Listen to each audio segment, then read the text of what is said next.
చెప్పి మాయ మాటలు చెప్పి మరి గెలిపే లక్ష్యంగా పెట్టుకొని మోసపూరిత వాగ్దానాలు ఇచ్చి ఏ విధంగా గెలిచిరో అట్లాగే వారి అనుబంధ సంఘాలైనటువంటి మరి కలిసి పొత్తులో ఐఎన్టీసీ కానీ ఏఐటీసీ కానీ వారసత్వం పోతుందా?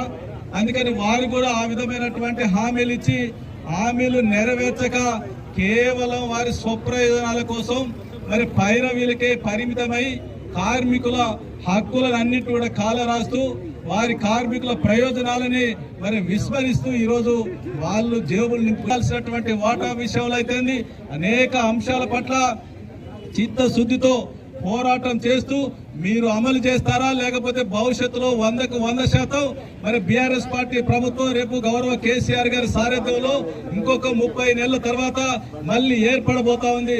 100కు 100% మేము అమలు చేస్తామని చెప్పేసి ఆలోచనతోని మరి కార్మికులందరినీ ఏకం చేస్తూ మరి వీరికి బుద్ధి రావాలి, కార్మికులు జ్ఞానోదయం కలవాలి.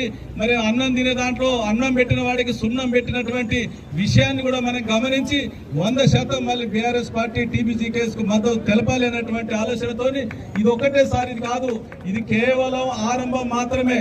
ఇది కేవలం ఆరంభం మాత్రమే. ఓడినా గెలిచినా అధికారంలో ఉన్నా లేకపోయినా మేమెప్పుడు కార్మికుల పక్షాన్నే ఉంటామని చెప్పేసి బొగ్గు గని కార్మిక సంఘం నాయకత్వం పూర్తిగా కార్మికుల